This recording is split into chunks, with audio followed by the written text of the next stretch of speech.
like to introduce Professor James Curran as giving the oration for the 5th occasion of the Battle for Australia. James is Professor of History at the University of Sydney with a focus on Australia and its foreign relations throughout the 20th century. He's a prolific commentator and writer in the press and broadcast media on Australia's foreign policy and affairs in the USA and in China, including regular essays and opinion pieces about Trump's America and Morrison's Australia.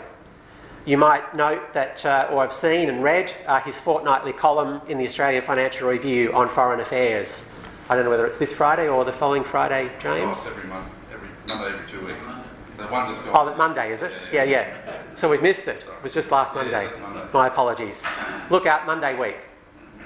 He's worked for both state and federal governments, including with the New South Wales Cabinet Office, one opportunity that James and I had to work together, the Department of Prime Minister and Cabinet, and the Office of National Assessments. He's formerly taught at the University College Dublin, where he held the Keith Cameron Chair in Australian History and was a Fulbright Fellow at Georgetown University in Washington, DC. He's written numerous books, including among them Curtin's Empire, of particular relevance for us today, The Power of Speech, Australian Prime Ministers Defining the National Image, which almost every Australian history student at Sydney Uni needs to read, or does read, Unholy Fury, Whitlam and Nixon at War. And James has let me know that he's got 2 books forthcoming this year, one on rugby union legend David Campese, and also another on Australia-China relations. So please look out for those in the media and press. Anyway, James, we're very eager to hear what you've got to bring to us today with your talk titled Australia's Fear of Invasion, the Battle for Australia in 1942 and Today. Could you please welcome Professor James Curran.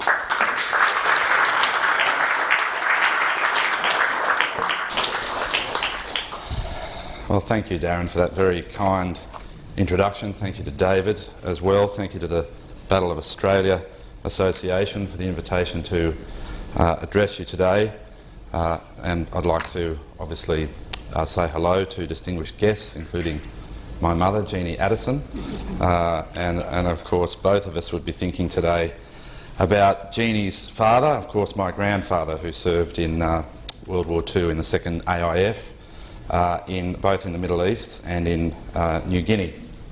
So we'll dedicate this address to him. Okay, when I reread the press statement that the Australian Prime Minister John Curtin released after Singapore fell on the 15th of February 1942, I could not help but be struck by just how much it was framed in terms of an appeal to both empire and nation. This should hardly come as a surprise, given that Curtin, like other leaders of his generation, saw no contradiction between his Australian nationalism and his British race patriotism. Indeed, the two ideas were mutually reinforcing, not inherently antagonistic. In his remarks at that anxious hour, as the strategic nightmare that Australian politicians and policymakers had feared since the late 19th century unfolded before him, namely that Australia would be left defenceless with Britain engaged in a simultaneous war in Europe, Curtin appealed to the people of Australia by invoking a British example.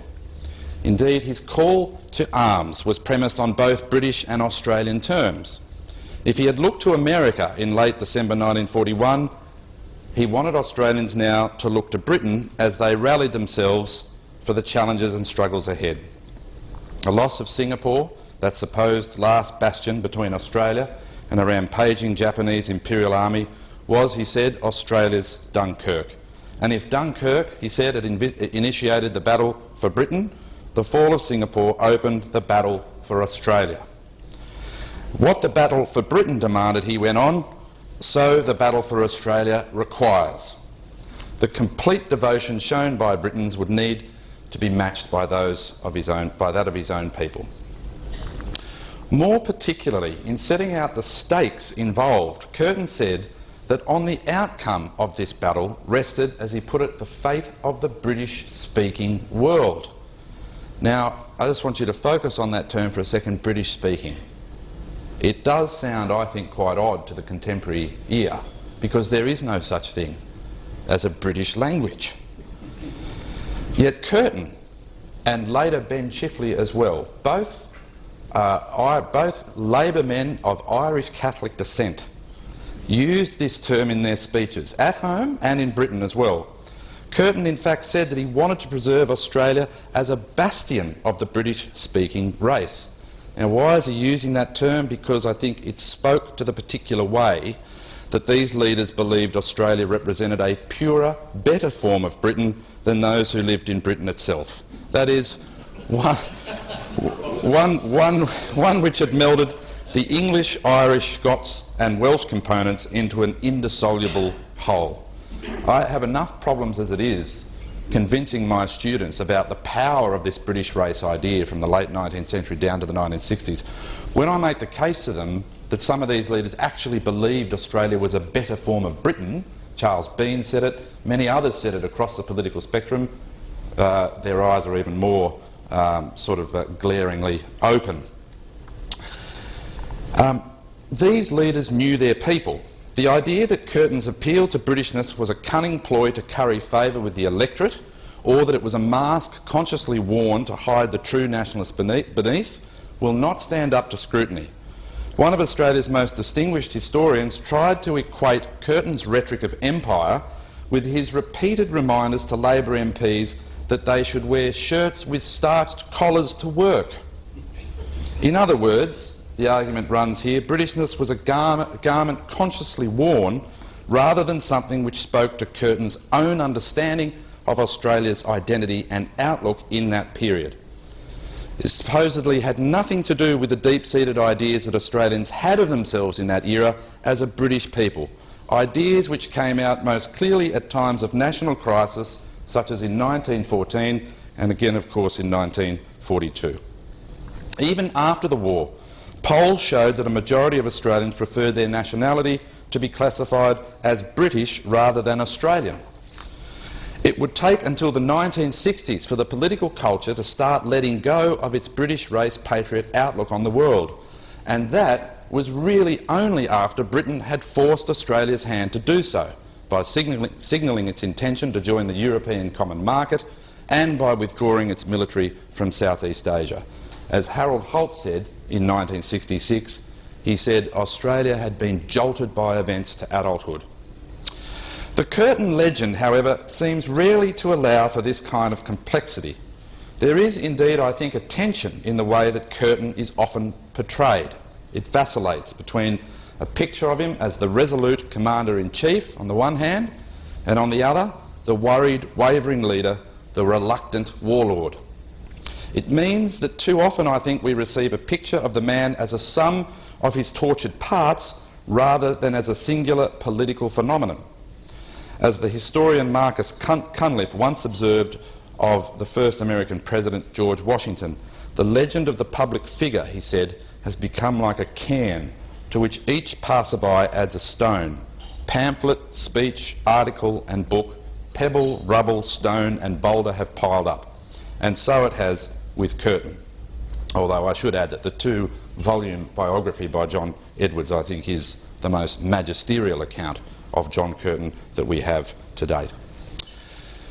It might also be remembered that when the threat of invasion passed, Curtin spent the best part of 1943 and 1944 convincing his party and his people that Australia's future lay with the British Empire.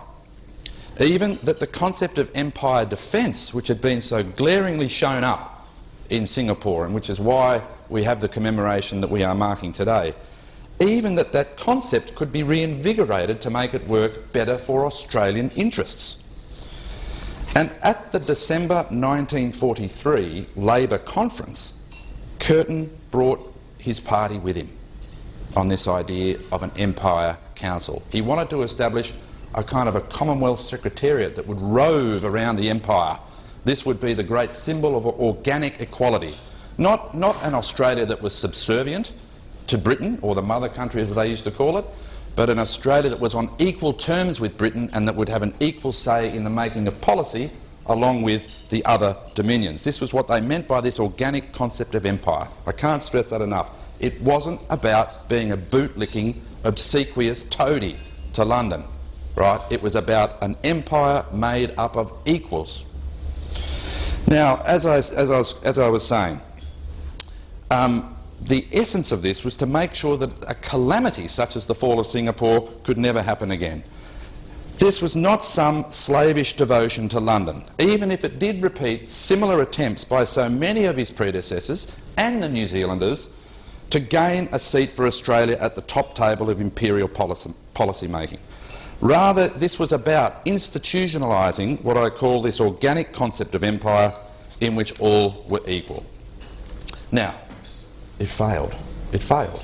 The proposal failed. I mean, Churchill didn't even turn up at the Commonwealth Prime Minister's Conference in 1944, where Curtin took this really quite thoroughly worked out idea for an Empire Council for the consideration of his prime ministerial colleagues across the Empire. The Canadians had already poured cold water on it. The South Africans had as well. They wanted more autonomy within the Empire, not these older ideas of joint policy making, right?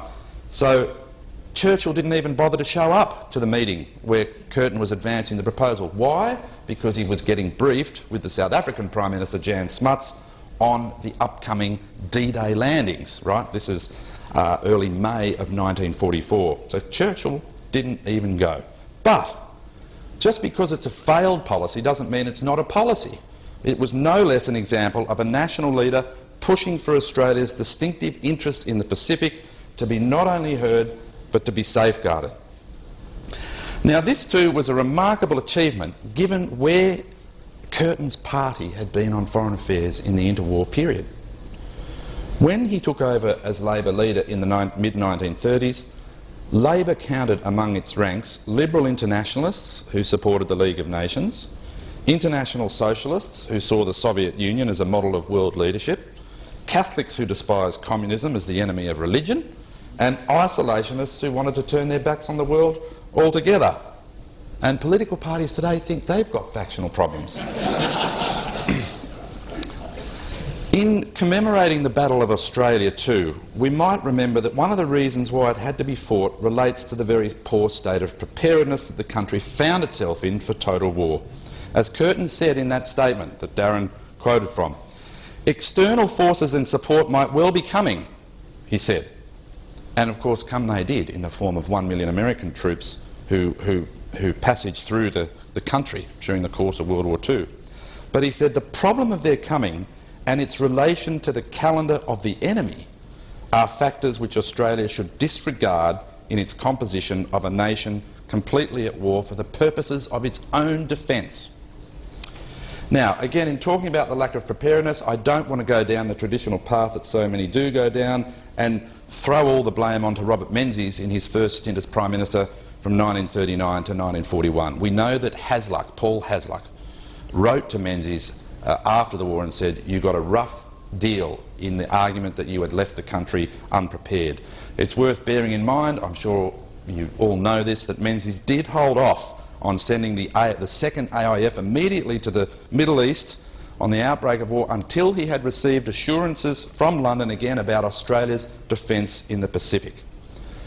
And to be sure, of course we can ask why Australian leaders, Menzies and others before him, like Joe Lyons, continued to place their faith in these British assurances.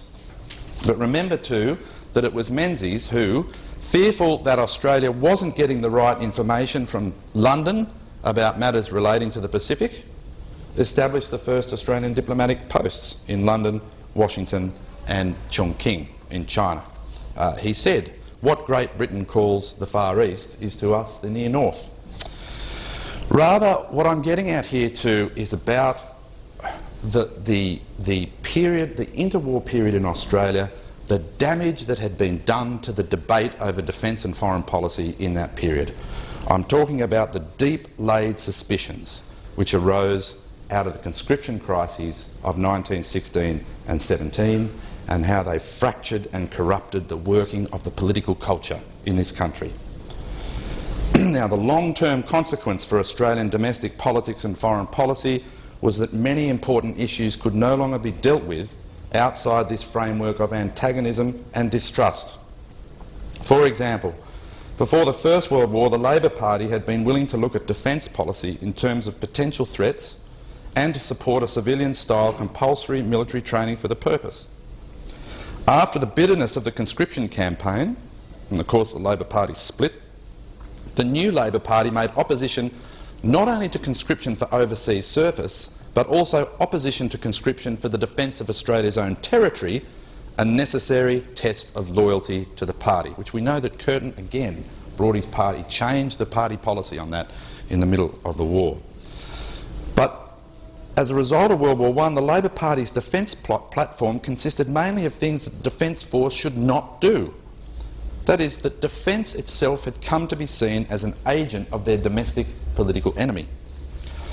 Likewise, the Conservatives, who prior to the conscription crisis had been as willing as the Labor leaders to criticise publicly the British government for failing to honour its commitment to Australian defence, and they'd been willing to take independent action against British advice, now after the conscription crisis, where they had placed so much store on loyalty to Britain and the Empire, they could no longer stand up against Britain or criticise Britain for failing to keep its promises. They couldn't even suggest that Australia might have to act alone to protect itself. Any such admission would of course throw doubt on their idea of loyalty and play into the hands of their opponents, the Labor Party. So as a result, one might venture to say that Australia went into World War II totally unprepared to deal with the new and greater crisis which threatened the survival of Australia and the British Empire. The point is that the foreign and defence policy of the country could not be seen on its own terms. Rather, it became hostage to the domestic debate over loyalty. Now, I hardly need to make the point. Foreign policy can never be separated from domestic politics. And more often than not, the latter trumps the former. But there are times when the balance between political point scoring and the making of a country's international policy so shifts in favour of short-term domestic political needs that the framing and the discussion of the country's foreign policy suffers as a result. Now, I mention this because in today's debate over how Australia should handle its relations with China, the discussion and the debate has been injected with a toxicity which in some ways mirrors that of the 1920s and 30s, where domestic political dividends are being given a bigger weight than those of foreign policy and diplomacy. Now, this of course is true of both Australia and China. Just as the government of Scott Morrison thinks that a tough line on China works well domestically, and there's every indication in the polls that it does work well, and indeed some in his inner circle have told journalists privately that they know that the playing of the so-called red card at the next election will be a plus for the government. So just as the Australian government can see this issue through a domestic prism, so clearly Beijing and the Chinese President Xi Jinping feels the compulsion to be seen to be standing up against those it perceives as threatening its legitimacy. For a regime that consistently speaks of the century of humiliation it suffered at the hands of the Western powers, it is no surprise that China reacts so stridently and, as we have seen, so counterproductively to criticism, as well as to decisions it sees as targeting directly its status and legitimacy as a great power whose time, it says, has finally come. As opinion polls show, China's behaviour, whether it be in terms of its militarising of the South China Sea, its persecution of Uyghurs in Xinjiang province, its sabre-rattling over Hong Kong, its constant threats over Taiwan, is only souring public attitudes towards it both here, in Southeast Asia, Europe and the United States.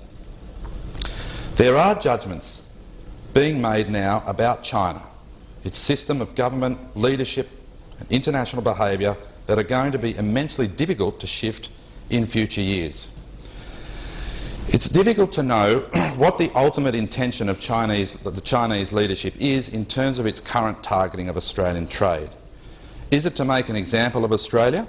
to show that this is what happens if you get too close to the Americans, that there are costs to be paid for displeasing China.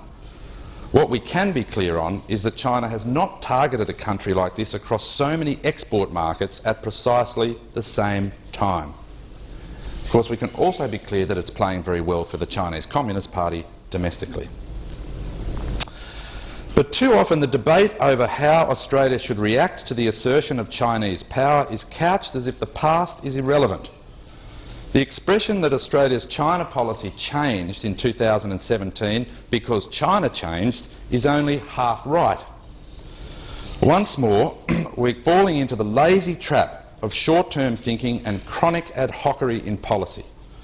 As the historian David Walker has argued, and I quote, "Australians have long known, suspected or feared that China would rise to world power status."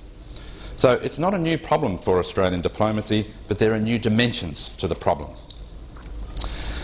A key contextual point, I think, is that the new assertiveness of an authoritarian China, we've been dealing with an authoritarian China since 1949, but this is a new assertiveness under Xi, and it's unsettling and it's disturbing. And it's come about at precisely the same time that doubts about American staying power in Asia have intensified.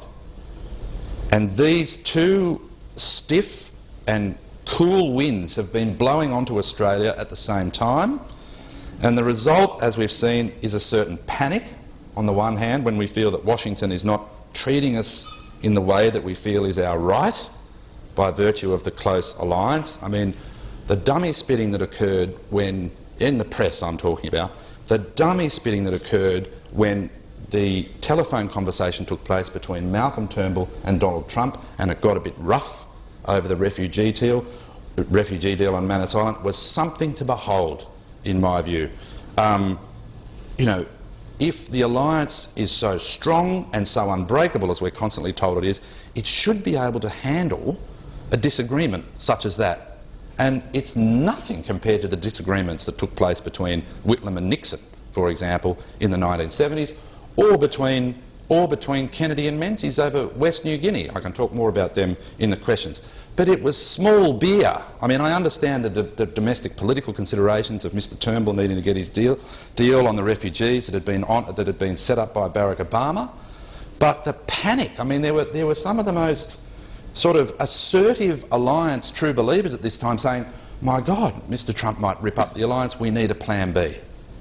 How can the confidence be so high on the one hand, and yet when there's a ripple of disagreement, the whole thing is about to collapse? There's something not right there, right? But there's something deeper in the Australian psychology that it speaks to in terms of this uncertainty that maybe somehow, at some point, the Americans might not be there for us, all right?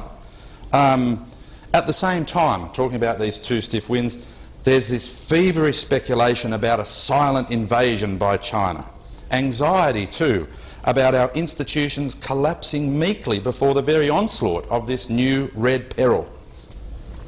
Now, the Trump administration, after some early internal debates, ended up putting its China policy more decisively on the footing of what is now routinely referred to, even if in the view of respected scholars incorrectly, as the new Cold War, or as some call it, Cold War 2.0.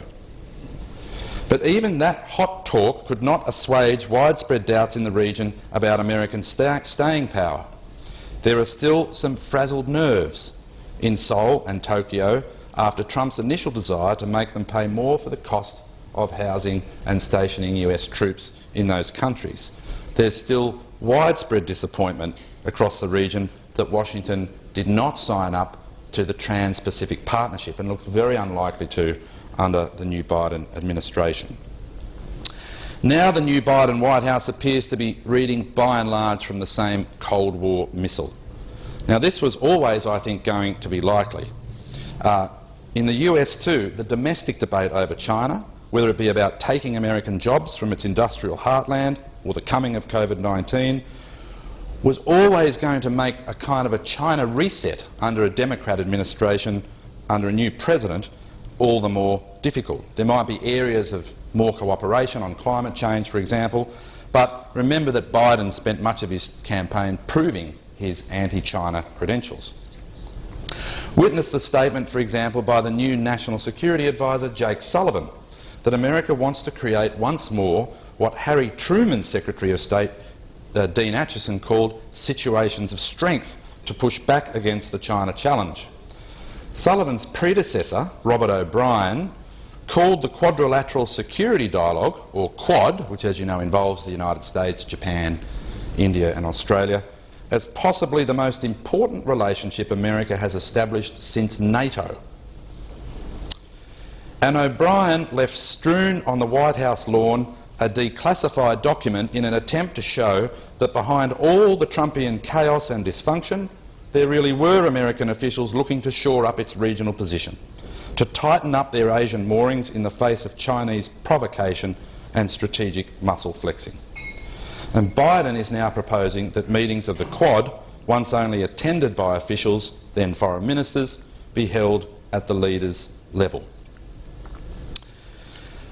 But because the US-China relationship is problematic, so then is Canberra's relationship with Beijing. And I think there have been some very important attempts by the Prime Minister and senior ministers to extract Australia from that kind of dynamic. It's a very difficult thing to do, given the closeness of the alliance, given the commonality of concern about Chinese behaviour. But the Australian efforts to extract themselves from this problem have been lost in some ways amidst the clamour and the din of a domestic debate that has fuelled this relentless China threat narrative.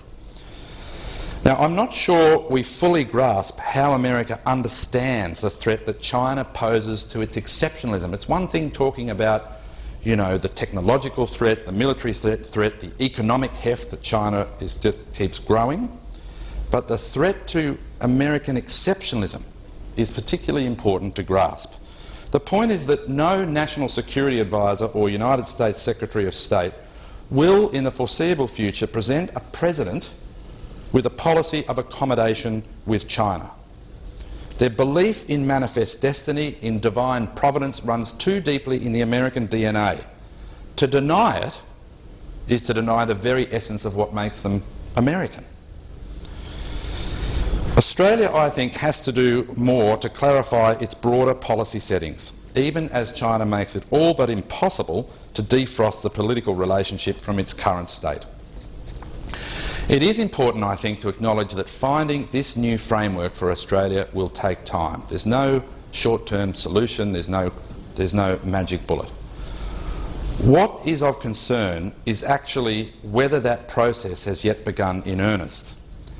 This means, as former DFAT Secretary and ONA head Peter Varghese has recently argued, the biggest risk, he says, is that we will overcorrect and move from engagement to containment wrapped in hard decoupling. So far the results are mixed. Indeed, it might be said that the government's China policy is somewhat confused.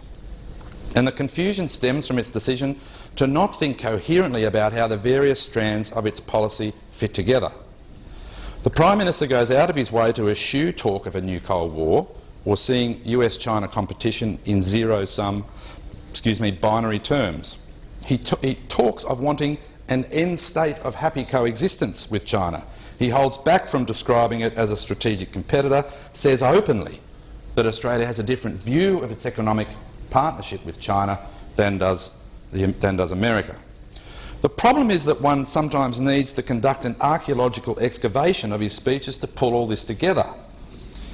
It remains something of a conundrum as to why neither the Prime Minister nor the Foreign Minister has not levelled with the Australian public about the nature of the China relationship, its past and present, its highs and lows, opportunities and difficulties, benefits and risks, what principles it might lay down in terms of how to manage it in future, what costs it's prepared to pay if this economic coercion continues.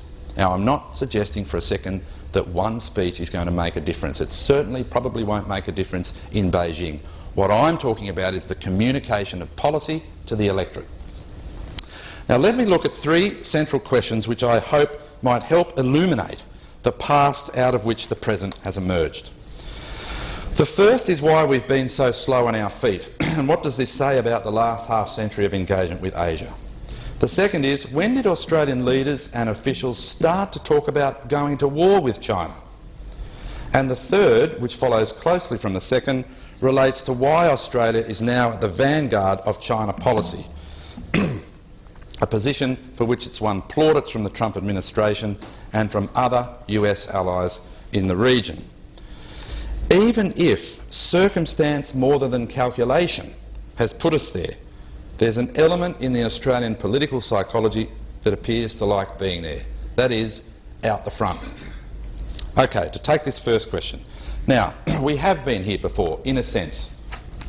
Australia cut itself off from China in the early 1950s because of the need it felt then to defer to American wishes. To slip into that mindset again, I think, would be problematic. So how can we not remember the history of this relationship before 2017? Is it all to be thrown out with the bathwater?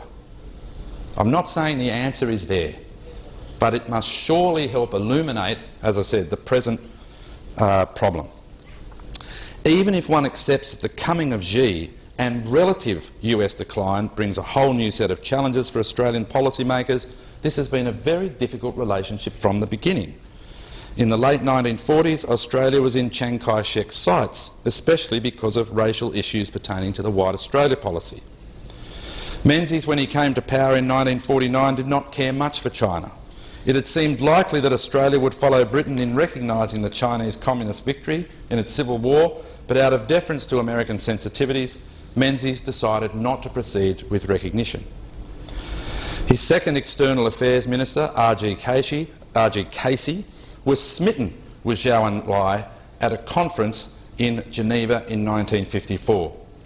Casey had come to the view, in the words of his biographer, W.J. Hudson, and I quote, that while China might not be nice, nationalist China was passé and an alien presence on what was then called Formosa, and that therefore Peking must be accommodated diplomatically. But Casey had no success in seeking change to Australia's policy of recognition, not recognising China.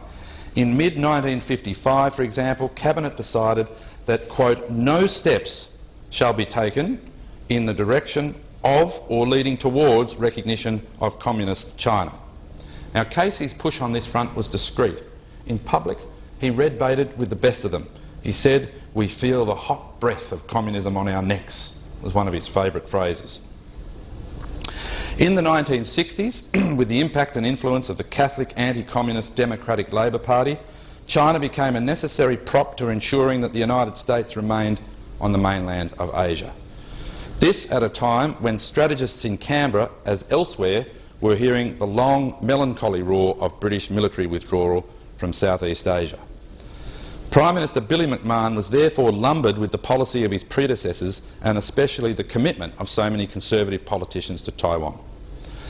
So that meant that McMahon's sense of being badly stranded by the American change in China policy under Richard Nixon was all the more acute. Making fists in his pockets, McMahon even publicly speculated that Nixon's visit to China in 1972 would cost him re-election later that year. He said that publicly. Privately, he was believed to be near psychotic at what he thought was this American betrayal. He dug his pen nib so deeply into the briefing paper when he was told about the American change that it created its own ravine of rage in the page, and he wrote across it, "But the Americans told the Pakistanis!" exclamation mark. He complained to departmental officials. And of course, don't forget that during the 50s and 60s, Australia is trading in non-strategic goods with China. It's doing a very good wheat trade. That's cut off towards the end of the 60s. Whitlam goes to China to try and sort that out and to make promises on recognising China should he win in 72. It used to infuriate the Americans. How could these Australian allies who are with us all the way in Vietnam, how can they have been trading in non-strategic goods with China? It doesn't make sense. They were furious about it. Whitlam couched his opening of relations to China in the language of national discovery, and his role was central to the story of the first 5 years of the resumed relationship. Yet he also recognised that Australia could not afford to sow suspicion in Chinese minds about its motives for seeking a new relationship, nor could it give China the impression that Canberra was, quote, careless of our own interests. Typically for Whitlam, the task was couched in Homeric language. The Chinese, he told his first ambassador, Stephen Fitzgerald, at the beginning of his posting, 1973, he said, the Chinese are hard-headed realists, and it would be unnatural of them not to take advantage of us or hold us in contempt for apparent weakness. He wanted, he said, told his new ambassador, that you have to steer a course between the Scylla of unnecessary suspicion on the one hand and the Carabides of apparent carelessness on the other. And in some ways, with differences, it's been across that tightrope that subsequent governments have been treading. Malcolm Fraser and Deng Xiaoping provided the underpinning to further development of the relationship, primarily because each distrusted the Soviet Union. This was an understood matter, not something on which they engaged each other. Fraser did not have a political mandate from his party to pursue his thought bubble of a formal anti-Soviet grouping. He actually went to Beijing in 1976, before he went to London and Washington, and proposed a quadrilateral security initiative involving the United States, Japan, the Soviet Union and Australia.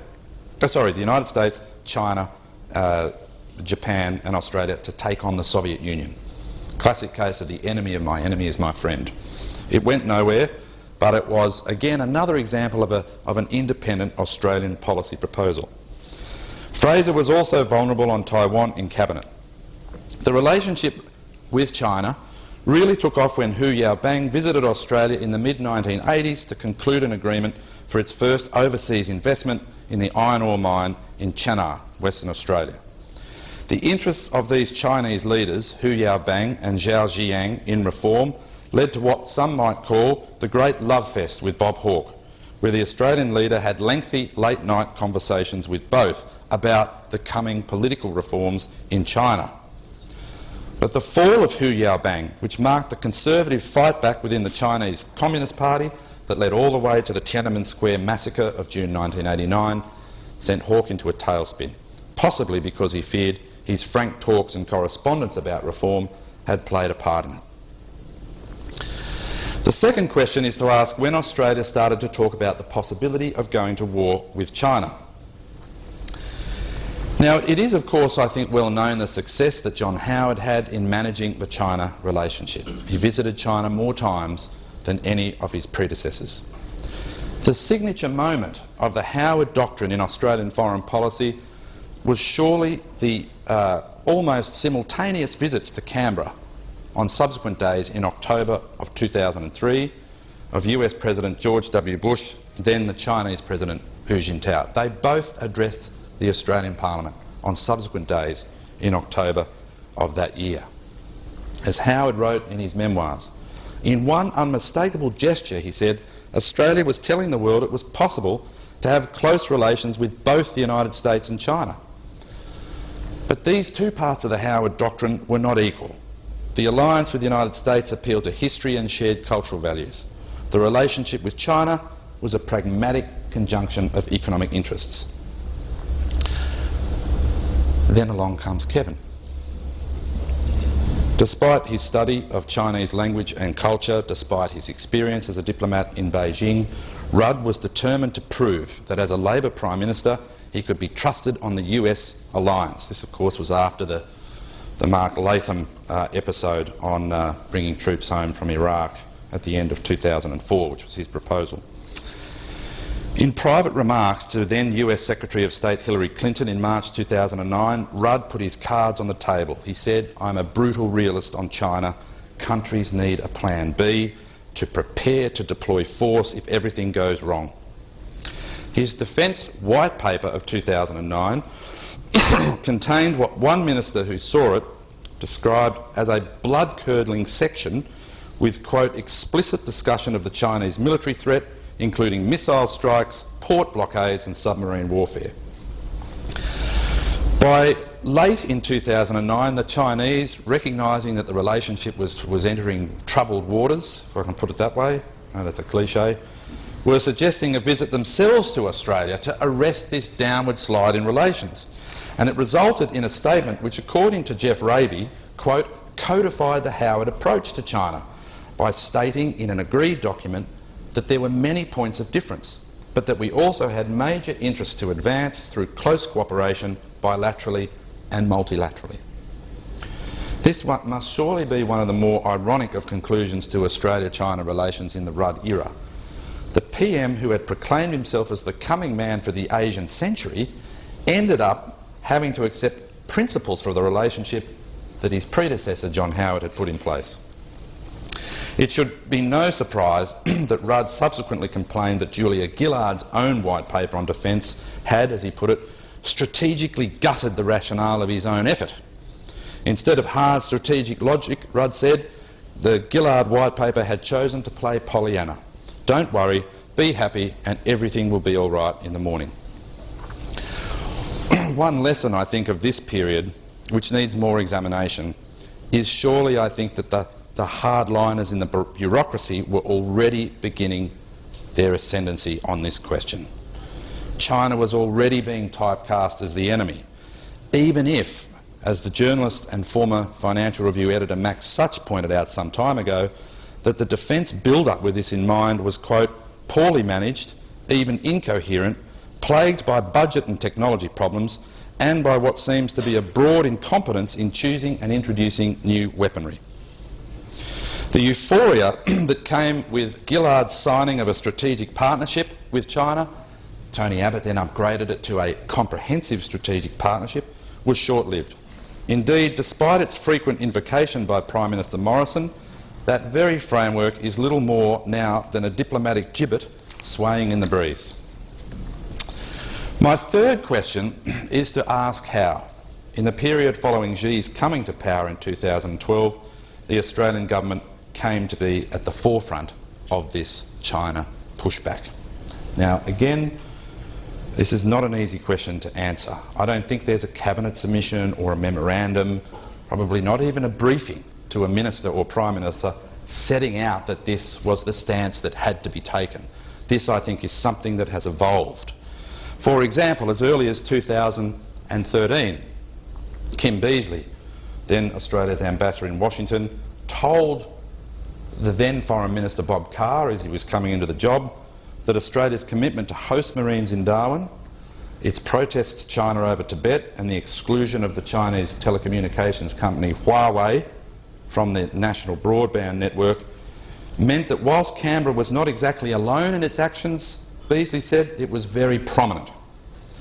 Around the same time, Pentagon strategist Edward Lutwak wrote a book on China's rise in which he asserted that Australia, he said, was the first country to clearly express resistance to China's rising power and to initiate the coalition building against it that is mandated by the logic of strategy. And the evidence he used was Rudd's defence paper of 2009, but he also said, why should we be surprised that Australia is in that position given its expeditionary military tradition? Rudd at this time was apparently describing himself as the original Cold Warrior on China. By 2017, senior Australian officials were already expecting that Australia, like South Korea, could expect Chinese economic coercion to come its way. At one end of the scale, some officials spoke of the need to unleash political warfare on Beijing as a means of publicly calling out China's bad behaviour. The intention of this? To send a message to Beijing that Canberra knew what it was up to, that Canberra was not about to cop what the Chinese regime was doing to its own people. In other words, that Canberra was not going to fall for being given economic goodies in exchange for political compliance. Others began to talk of a contest for ideas in Asia. I think this is the emergence of this new Cold War, of Canberra having to strike a balance between its political independence and its future economic prosperity, which at that stage, and in many ways still, is based on this China economic relationship. Another line being advanced at that time, less ideological, yet no less forward-leaning, was that the government would have to find an equilibrium in its China policy through a mix of push and shove. And that meant laying down markers. And I think that's probably the closest explanatory framework that we can get to for understanding China policy here over the last 4 years. I think the evolution of this policy, as I said, awaits sustained investigation. understanding how it took root is surely one key to charting any kind of new path forward. But what shelf life this pioneering Australian China policy has remains to be seen. Based on its early actions, that is, the early actions of the new Biden administration, which have been inviting the most senior Taiwanese representative to the inauguration, continuing arms sales to Taiwan, and delaying high-level talks with China until allies were consulted, President Biden hardly looks like he needs his hand to be held by Australia as a guide to US-China policy. American analyst Walter Russell Mead has said that these early actions, he put it, constitute the most aggressive concatenation of moves against a foreign power that any peacetime US administration has ever launched so early on. Now, some, of course, will see this in Canberra as ongoing vindication for Australia's stance of being out the front. And it does seem clear that momentum for coordination with others in pushing back against Beijing, such as with Japan in the East China Sea, is only building. Jake Sullivan, the new National Security Advisor, has called for this chorus of voices, and increasingly it does look like it's there. One need only look at the recent statements by the incoming Japanese ambassador about Australia being willing to come and assist in the East China Sea. It's also not clear that, however, should more serious costs eventuate from continued Chinese coercion, that America can throw much Australia's way if it is still bunkered down in its dugout, shouting. That's not an argument for retreat, it's not an argument for caving into Chinese pressure. This debate, you constantly have to put sandbags around you to make sure that you're not misinterpreted. That's what I mean by the debate becoming toxic. What it is, though, is a call to make Australian diplomacy and statecraft less tethered to alliance management and mobilise much more smartly to prosecute the nation's distinctive interests in this part of the world. Let me move now to my conclusion. As I said earlier, there is no magic bullet on the horizon to fix this relationship at the political level. It's not clear what the incentive is for Beijing to keep punishing Australia, other than, as I said earlier, to treat Australia as some kind of tethered goat that can be fiscally whipped as an example to others. It's also not clear the Australian government has the room to manoeuvre because of this intense domestic debate and because of the positions that have been so sharply staked out now, whether it has the room to manoeuvre without giving the appearance of caving in. So the government's got to look into the whites of the eyes of China whilst not appear to being prepared to kowtow furiously. No government can do that. The government's already been very clear on that point. In other words, there's very little political space in either country to attempt any kind of genuine rapprochement. The relationship, I think, will bump along the bottom for some time yet. One of the most fundamental questions thrown up, I think, by Australia's China debate, though, is whether the country has the courage to see itself as it really is. Since the early 1970s, Australia has been one of the most successful and harmonious multicultural communities in the world, even if, as in the early 1980s or during the Hanson debate of the late 1990s or at Cronulla Beach in 2005, where on each of these occasions we have seen some of the smouldering resentments of the old Australia emerge. What the China debate shows is that it seemingly takes little to let loose a slew of old fears and prejudices that revive older anxieties and bring back the ugly face of racial prejudice. At times, we are seeing a very ugly xenophobic cat being let out of the bag. Consider that the rampant China threat narrative has now put in its sights members of the Chinese Australian community in the most harmful, hurtful and destructive way. We now have figures like Senator Erica Betts engaging in the crudest kind of McCarthyism. Junior members of Parliament on both sides of politics putting wolf claw mark stickers on the doors of their offices to prove their toughness on China. Wolf claw mark stickers. They're a group of parliamentarians on both sides of politics who've called themselves the Wolverines to show that they're prepared to be tough.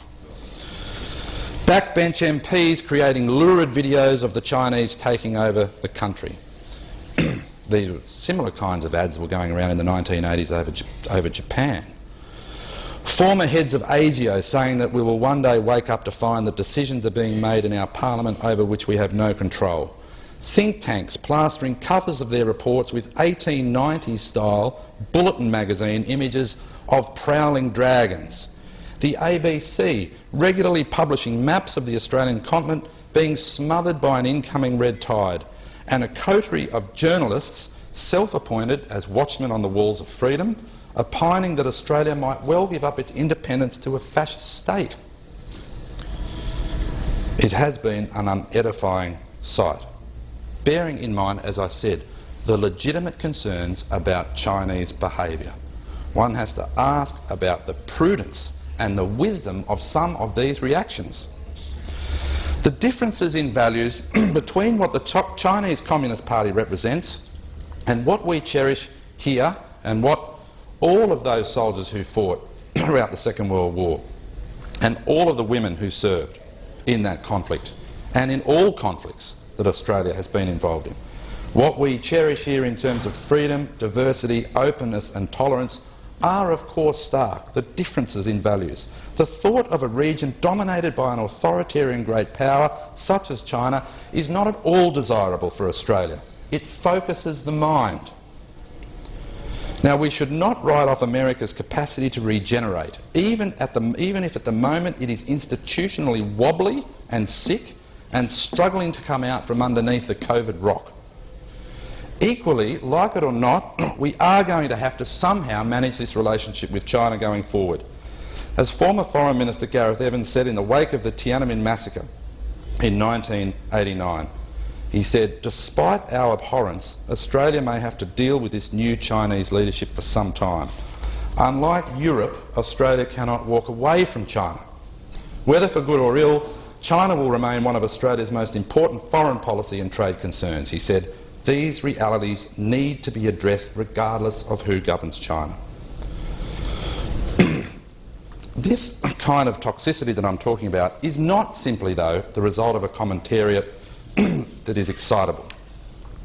It's also consistent with the deep, long-standing, deep-seated grievance at the perceived loss of a national essence. The very same kinds of laments that are driving Brexit, the coming of Trump and any number of populist nationalist poseurs in Europe, Latin America and elsewhere. In Australia, it might even be argued that the China threat debate is driving a new insularity in the Australian outlook. Now, I think this is especially important to grasp as we approach the centenary of the Second World War commemorations over the next sort of 18 to 19 years. Some of the Anzacery that pervaded the centenary of the Great War would be best avoided, such as the tendency towards package tour patriotism or to treating the pilgrimage to foreign fields as a backpacker's picnic. The War Memorial in Canberra, a place I have been visiting as a child, and a place of quiet and humble solemnity, should not be turned into a kind of digger theme park with live crosses to ADF training exercises, which I understand is part of the plan for the $500 million that is being spent on the War Memorial over the next decade. And this at a time as other key national institutions are struggling financially. The National Library, for example, is closing down a huge part of its East Asian collection. The National Archives and the National Museum are not in the best fiscal shape. Anzac and its commemoration cannot be allowed to become a cult of uncritical veneration, one which loses a sense of the gravity of what occurred in battles at Kokoda and Milne Bay, for example, or from understanding the lead-up to these wars in the 1930s, the vociferous diplomacy that was engaged in, which played its own part in the lead-up to the Second World War. It is only absolutely right and altogether proper that we mark the service of those like my grandfather who fought in the Pacific during the Second World War. It's right, too, that we remember and pay deep and sincere and lasting respect to the ultimate sacrifice that was paid by so many, especially those in the POW camps, on the Sandakan-Ranau Death March and elsewhere. I don't think it should derogate from this occasion, however, to wonder aloud whether John Curtin would have approved of marking it. I'm not convinced he would have approved. Curtin once said that, he said, war is hell. He knew that Australians had to fight for their liberties on foreign fields, but he was passionate too about fighting for those liberties at home. He said he did not wish to be, quote, manacled to the blatant screamers of loyalty, and he grew more and more frustrated throughout the 1930s at the tendency of the debate over foreign and defence policy being reduced to catcalls across the parliamentary chamber about who was the more loyal to Britain. Earlier in his career, when still a trade union leader and a journalist in Perth, Curtin had reflected on the effect of the First World War on Australian society and culture. He said he regretted the loss of national self-confidence that came out of that conflict, of individualising ourselves, as he put it, in harmony with true ideas of progress, of battling our own way onward, he said, and discovering what destiny had in store for us. He said, and I quote him again, "We were then, before the war, developing a patriotism of a natural and rational kind. We loved Australia for many reasons. It was our homeland.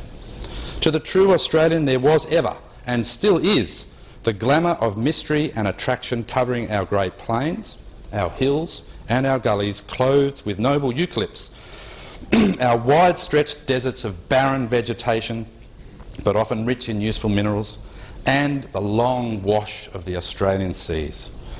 These all woke," he said, "echoes of an affection which is the genesis of true patriotism." I think it's that depth of affection for the country and an enthusiasm for its well-being, not the crudity of a narrow nationalism lamenting a lost past, that might be borne keenly in mind as Australia continues to grapple with a rapidly changing and challenging international environment. Thank you.